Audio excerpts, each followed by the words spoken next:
Welcome to Rooted and Ready, where Annie's Project brings you real conversations about risk, resilience, and the decisions shaping agriculture. I'm your host, Karisha Devlin. I'm a farmer and training and curriculum officer with Annie's Project. If you've ever wondered whether you're charging enough for your beef, pork, or lamb, or if you're thinking about selling meat directly to consumers, this episode is for you. Today I'm joined by Darlene Livingston, Executive Director of the Pennsylvania Farm Link. Darlene works with livestock producers across the country to help them make informed decisions about meat marketing, pricing, and profitability. Darlene, thanks for joining us. Oh, you're welcome. I'm happy to be here. So, we had a little bit of a side conversation before we hit record, and we were just talking about agriculture in general and how things can be cyclical in nature. And when livestock producers are trying to make the decisions to sell directly or not to sell directly, what trends do you see that lets them know or encourages them to make that step? I think it depends on what their profit is on those animals or what markets are available in other areas at the current time. Which currently, of course, with the high beef prices on the auction markets or on other methods, I think it's a time to really consider whether marketing directly is a great option for them as far as their direct marketing their meats, because it is potentially a time when marketing otherwise is actually more profitable, especially if they don't calculate out their pricing for their meats and include all their inputs as far as overhead and so on. Obviously, as we know, markets are all cyclical. There are times where it is definitely more conducive to and necessary to potentially look at direct marketing the Mhm. meats themselves. Many people sometimes automatically assume that retail meat, selling retail meat means higher profits. Is that always true? And you've just talked about a situation that we're currently in with high beef prices, that's not particularly, may not particularly be true. But what other things might people need to think about? People often miss the fact that they need to include their overhead in their cost of production and things like that when they're calculating their meat price as well as yield. Because the animal you take in to be processed, as we know, is not the meat you bring out. There is a difference. There is a percentage difference there of the finished meat product that you have to sell. And so you need to carefully look at the aspect, because you need to price according to how many pounds of meat you bring home to sell, bring back to the farm to sell directly. So making sure you have those calculations correct, and you don't assume that. Many packers will weigh the meat product and you'll have a weigh sheet for it. We're not that lucky where Mhm. we process that. We actually have to weigh each pound of meat that we bring in. And then we use that figure to know our weights and so on. But that is really the only way you're going to be able to correctly calculate that. I had the opportunity to hear you speak at a conference back in the spring, and one of the things I appreciated in your presentation was you were talking about pricing. And you were comparing pricing vegetables versus pricing meat, and there's a ton of difference there. Can you explain why pricing meat is so much more complicated? Sure. When you are pricing meat, you have many more factors involved. You're looking at many more pieces of the puzzle. And one piece the piece we start with for us is maintaining that cow, sow, or ewe. What is the cost of us feeding that mature animal, that mature cow? What is the cost of breeding and pasture housing? Grazing land, what are the veterinary costs that are occurred throughout the year, because those are sometimes costs we don't think of. We like to start at that animal that we're feeding out for processing and start there with our costs. But if we're raising those animals, we do need to figure something in for that mature animal that has produced the offspring that we're feeding out. So, and of course, even at that level, we're looking at the animal we're feeding out. We're looking at potentially the, feed, grain, hay, Mm-hmm. labor, again, veterinary costs. And then to the processor, we're looking at trucking and potentially the storage, which would be freezer space. Um, who's picking up the meat? That's usually an extra trip. And so on. And of course, that freezer space, the electricity and all that is not free either. And then, of course, the time marketing, the resource of time and people, personnel to market the products and build those relationships and so on is important to calculate your time with that as well. When you're looking at pricing, why is looking at what the grocery stores are charging, or also maybe looking at what another farmer that's doing retail meat is charging and looking at their prices, why is that a dangerous strategy? It's dangerous most of all because especially the grocery stores are not economies of scale. Mm-hmm. The grocery store chains are most likely buying on a much larger volume than we may be producing, and have a whole different set of expenses and so on. We cannot produce on our farm as inexpensively or as efficiently, I should say, also, because they are very efficient processes that than some of the larger commercial farms, because we just don't have the ability to buy in a large bulk Mm-hmm. feeds and that sort of thing, or have that large capacity that allows you to get better pricing on some things. So the economies of scale is a big thing with the grocery stores. And as far as neighbors or others who are in the business, you may not know whether they actually calculated their prices or if they just looked at someone else's. And every farm's overhead is different. Mm-hmm. So therefore, every farm's prices may not be the same. They most likely should be different to be sure that they're calculating a profit in there.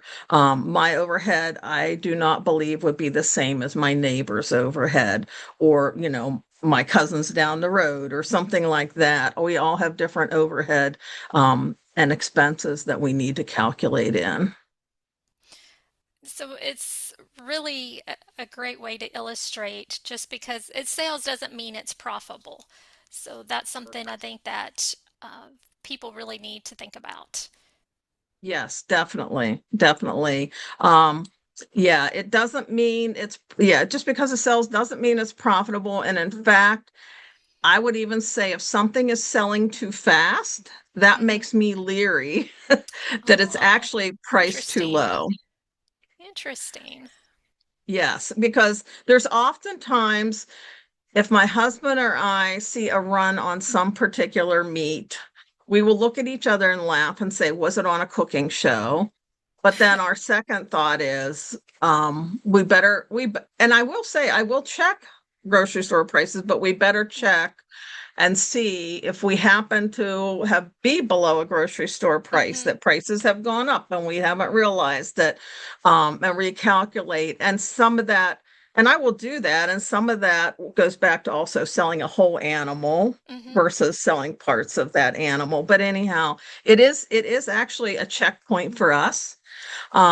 Just a week or two ago, I said to my husband, we have one cut of meat that I think we need to raise the price. It is very popular. Um, and it's already at a good price. As far as and I say a good price, I mean a higher price, for us. But if it's selling too fast, we also want to balance the sales on that animal out, because it is better to, we want to sell through the whole animal. We Mm-hmm. don't just want to sell through a cut or two of the animal. So there's various things that, can are kind of nuances that you kind of just kind of makes us check some things sometimes. So, for any of our listeners that are following us with our conversation along the lines of pricing, where should they start if they're wanting to price their meat correctly? You know, there are some really good tools out there, and one is the Cornell meat pricing tool. And I think that is a good starting point. I realize an online tool, some may, you know, not care for that or don't feel they care for that, but I think it's a really good place to start. It really um, reminded my family to look at all the input costs, to consider costs we hadn't considered, Hmm. like that trip taking the animals to the butcher and things like that. Um, so I think that's a good place to start. I do want people to realize that they should look at their input costs, have an idea what they are before they start this process, because there are places on that tool to put the input costs in. So even if you can get a ballpark, if you don't know that now, and even if you can gather some pieces of that, it'll be a place to start. I don't want you to wait until you have those figures all worked out in detail if you don't now, because I think the most important step is to get started. So please just, get started. Even if you put in, say, a guesstimate for that type Hmm. of thing, I think it's a place to start, and you'll still be able to figure out prices from that, or where your prices fall, because you can input your prices and then it'll tell you if you're making a profit on that animal or not, which is a really nice piece of the puzzle that is there. And then you can change one cut price and it will, change the total for you and show you how you're making out there as far as changing prices that you might need to change to make a profit on that animal. That sounds like an amazing tool. That would be really helpful. It it is beneficial, and like I said, I don't think I can overstress the fact that it made us think of things that we didn't consider before, because as farmers, we things become everyday to us, and we just think that as part of our job or something, and sometimes we forget that there's an expense involved, and we need to count that as an expense. So it is a really good tool, and we have used it in Pennsylvania for farmers, and we also actually found a need. There is a hard copy of it too, if someone prefers not to use the internet. Um, and I will personally say the one key to that for us has been, it is an easy tool for me to fill in the blanks and show my husband the final results. Hmm. Um, and him working, maybe looking at it, making some comments, making some price adjustments by hand on it because it's laying there. Right. So whichever method works, just figure that which is the best method for Hmm. you, and try it. Earlier, you mentioned about a cooking show. Did customers see something about a certain cut of meat or a certain recipe on a cooking show? And what other ways do customer buying habits influence pricing? Um, I think the one thing that we have seen most recently, of course, the prices are higher now in our stores as well, is actually customers saying, I know I'm paying more for my meat now. I want it to be a high quality meat. So they want to come direct to the farmer where they know, the quality we have. That's one of our priorities is high quality meats. So they want to come direct to a farmer because they know they're going to get a better quality product. Even if they're not as concerned about knowing the farmer, but we have a lot of people that are, that influences as well. Other influences, I want to say we see people who may not have as much experience cooking and making, meals as we do. I think we kind of laugh because, if you're on a farm, you're out in the countryside, you're out somewhere where fast food probably isn't the closest. So I Correct. think farm and ranch families have great cooking skills that we take for granted. And so I think sharing that information when they ask questions, we have found more and more will ask questions about how do you prepare this? I'm concerned that I don't know how Mm, to prepare it and I'll mess it up, which our one thing we say is high quality meats are very forgiving. mm-hmm, They're actually easy to prepare and come out with a great, end result. But the other thing is to really take that seriously and understand that they may not have experience, and so share how you make the cuts of meat. So they're looking for some of that extra too that they're not going to get somewhere else. As far as things that influence their buying, if we can help give them more confidence in it, they're more likely to buy that other cut of meat, a roast versus a pound of ground beef, or something else that they're not, that is, it's going to be a higher dollar amount because a roast is larger than a pound of ground beef, obviously. So they just want to have more confidence in their preparation of it. mm-hmm. And and we're seeing, more of that as well. When you start having a product that starts flying off the shelf, and you mentioned that your husband and yourself, that y'all would look at each other and think, oh, you know, have is this underpriced? If you've decided that it is underpriced and you're adjusting the price, how do you do that without losing customers? There's two philosophies here, I think, and we even in our family go back and forth on this kind of thing. Um, I'm of the mindset that let's just get it to the right price. I Mm-hmm. don't care what my change is.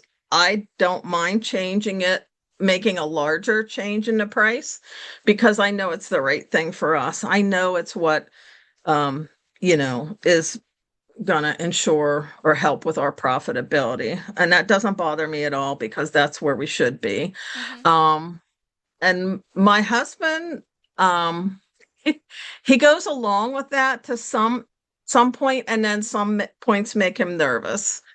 And I understand that and I try to respect that. And so there are some times where we will maybe make a step in price if I need to help him. But I will say there is a lady who 3 Cow Marketing, Charlotte Smith.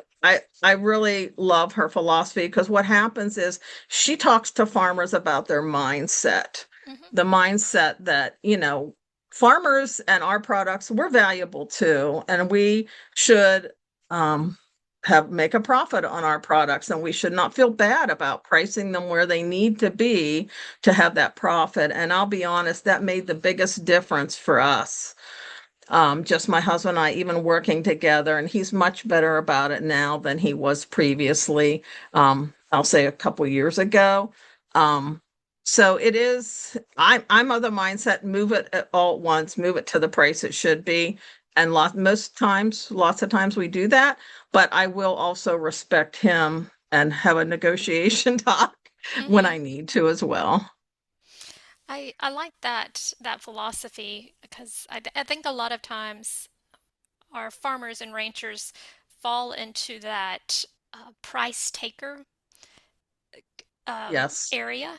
And, in this situation, especially, uh, we're not going to get into all of the different ways that you can influence prices for the products that you're selling, but I like that approach as far as the mindset that you mentioned.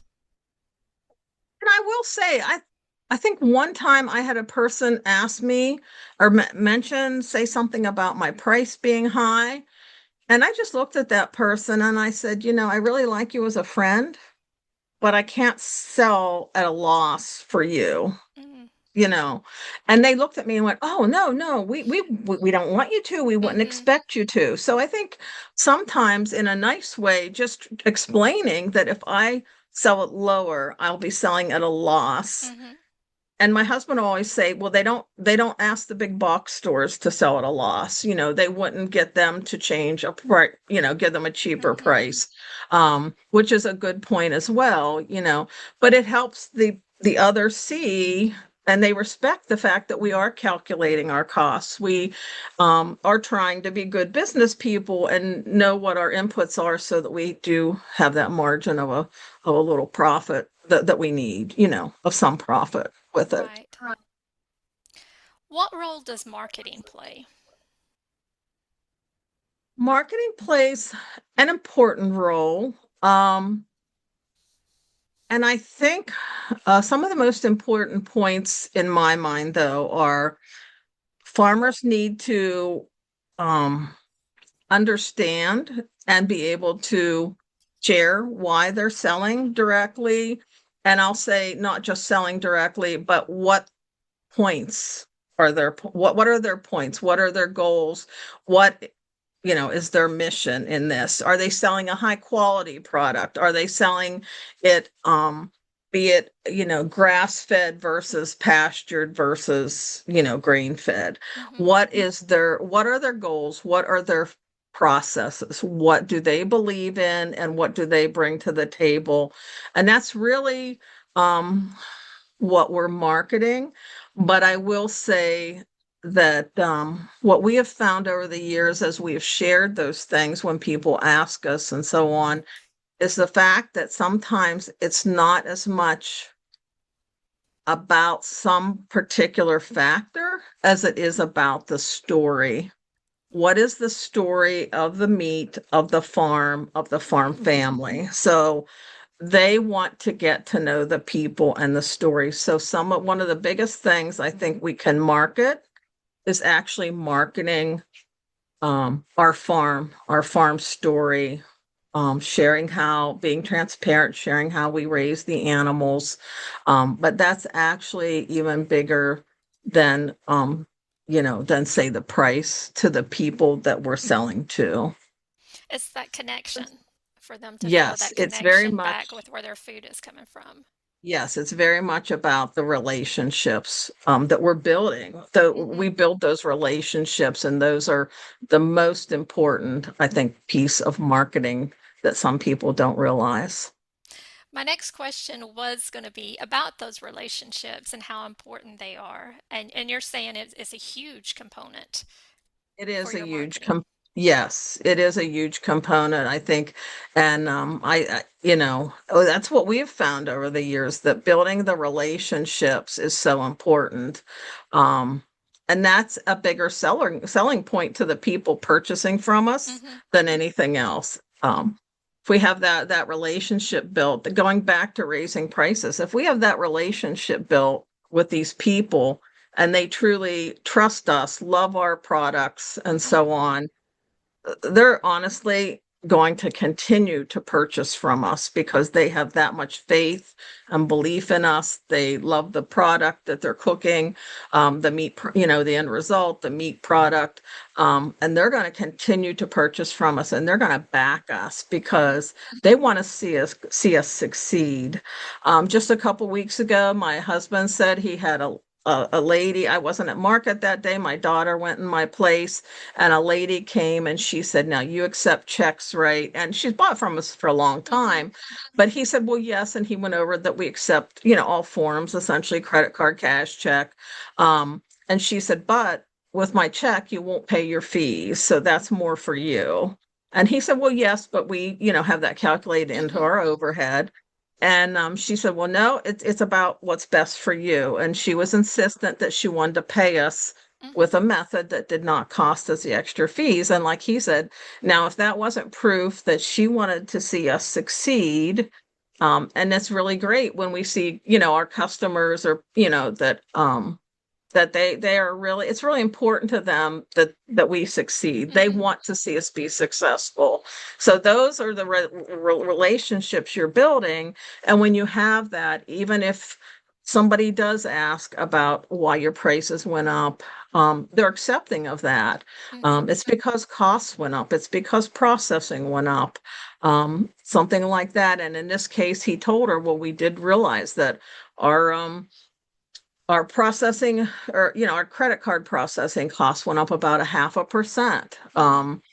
So just keeping tabs on that and being able to relate that when you have the relationships built, they're going to continue to purchase.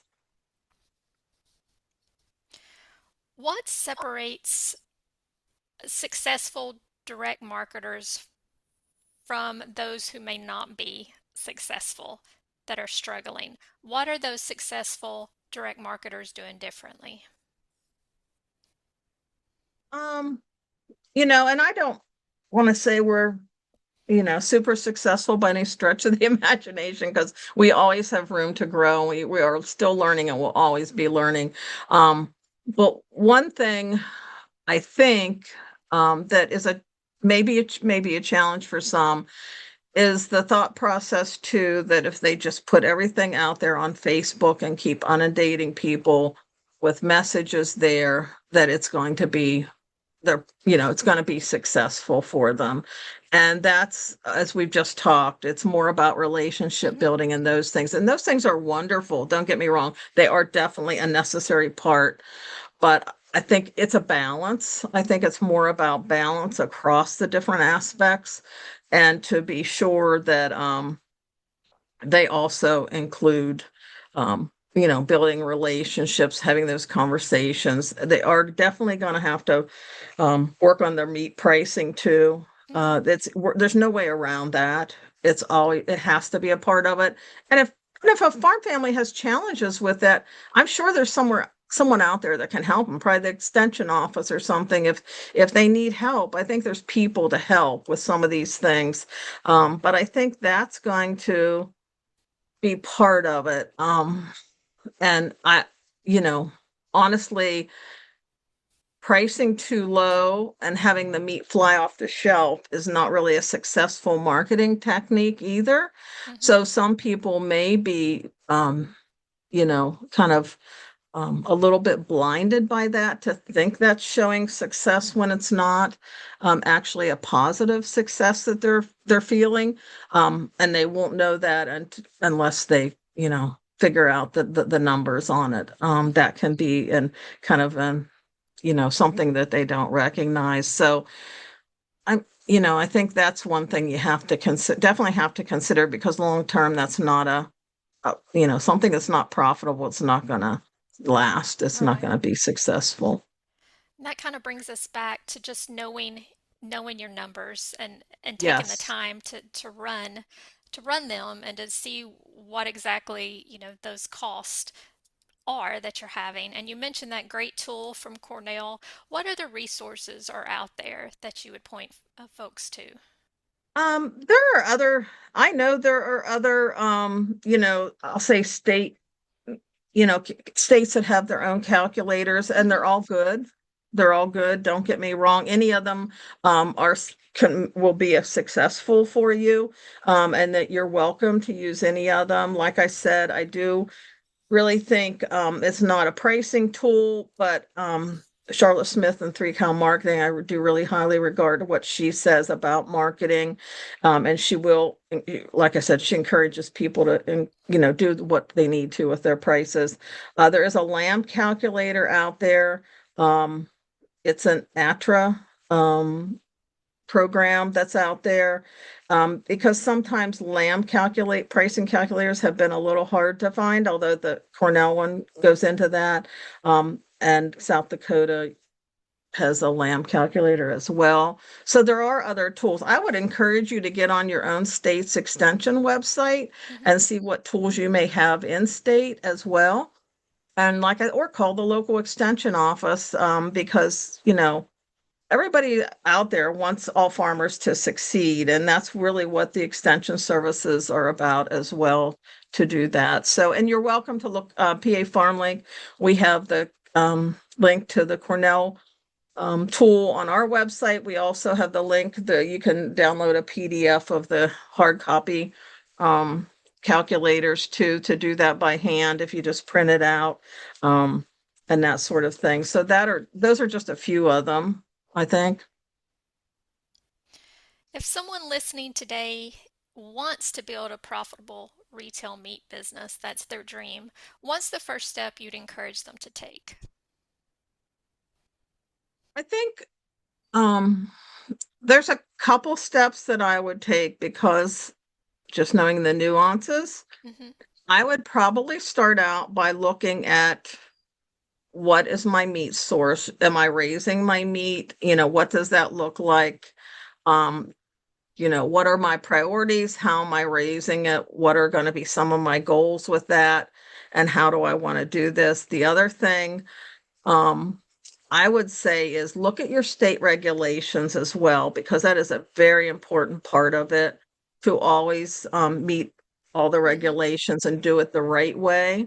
Um, I never want our farm to be in the headlines because we didn't have something correctly done, that we weren't correctly licensed or something like that. You want all positive feedback from the public and from public, for public to see all positive results. So you don't want to do something thinking you're cutting a corner and you don't need Mm-hmm. that. It's very important to follow all the regulations, all the guidelines. They are there for a reason. They're really there to help the farmer. They're not really there to hinder us, but to keep us safe and our products safe. So those would be actually two of my starting points that I would start from, was looking at from the outside, what's it going to take Mm-hmm. as far as the regulations and so on, but then also starting to evaluate, do I have the livestock for this? What are my priorities and how do I want to go about it? Darlene, thank you for helping us understand that successful meat marketing isn't just about selling products.